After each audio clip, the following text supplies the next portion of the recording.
What's up guys, GrimXV here and welcome back to another Vrising video.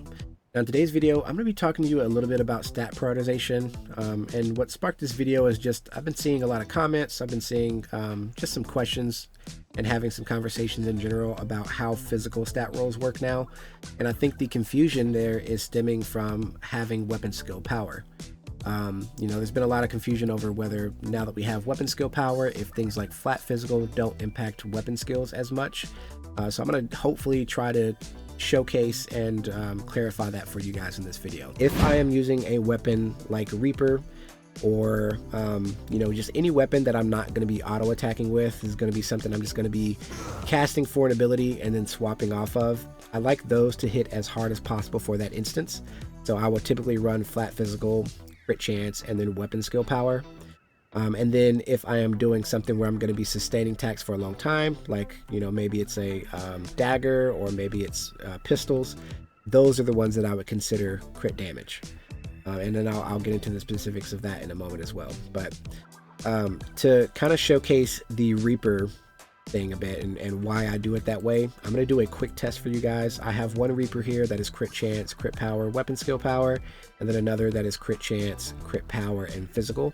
And we're going to do a couple attacks just to show you guys why I've come to that conclusion.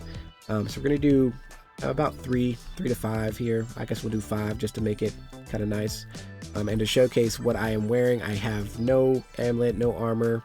I just have the weapon here. I'm not doing blood, I'm doing frail blood. And these are what my stats are. So pretty much just off the base weapon here. So this is the crit damage one first. So it looks like we're doing about a 102 crit and then a 62 normal. Do a couple more here, just to get a good average.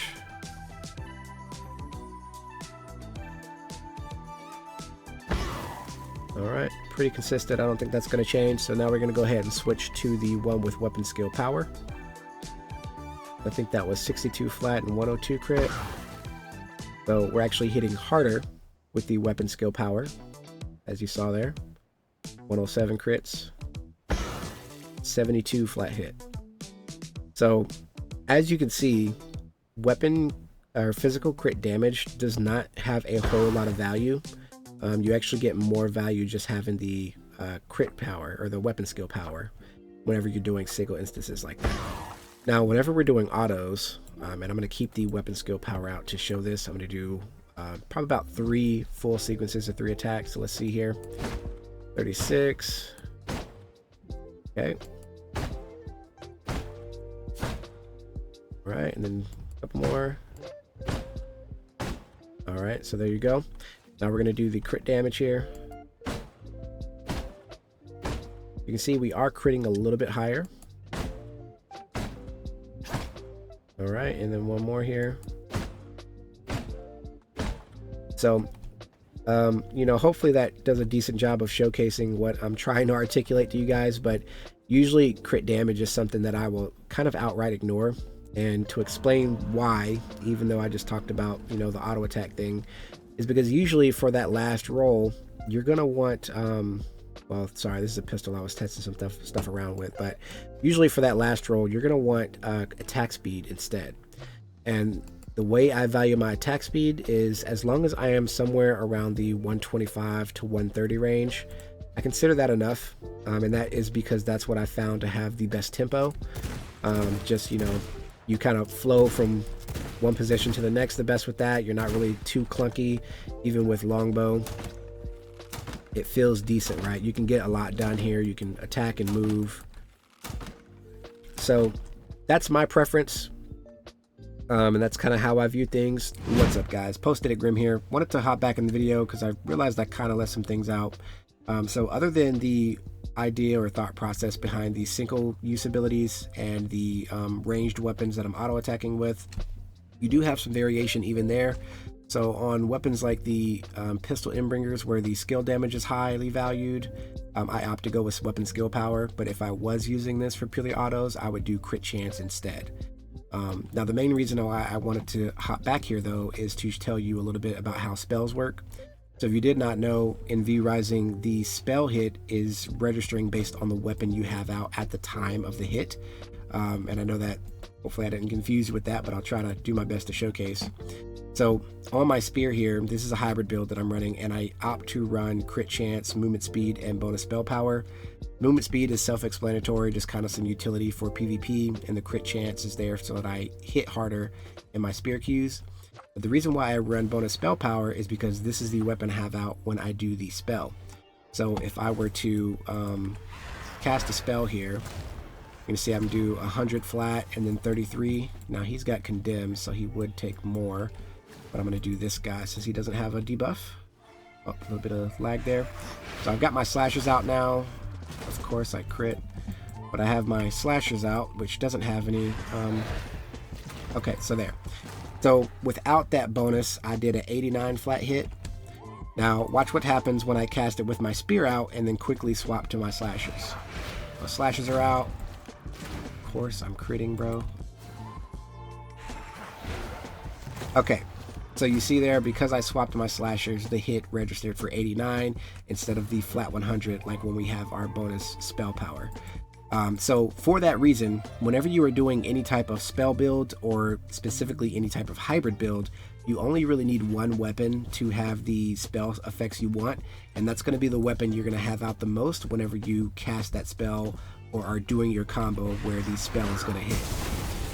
So hopefully that makes sense. And the ones that I prioritize for spell power are, or spell abilities are going to be bonus spell power first, followed by crit chance, and then crit damage, just because those are really the only three options we have to scale the damage.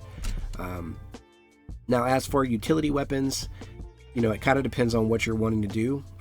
One thing that I always like to do whenever I have low base movement speed like this build, you can see my base is actually 8 when I don't have it rolled on a weapon, is if I'm not going to have it on main hand like spear, then I like to have it on slashers, just so that whenever I'm going invisible, it gives me that much more movement speed to kind of, you know, maneuver around. I can dodge an ability if they try to Reaper Q and then go back in and still get the end cap, and I'll try to put a visual on the screen there to show you what I mean.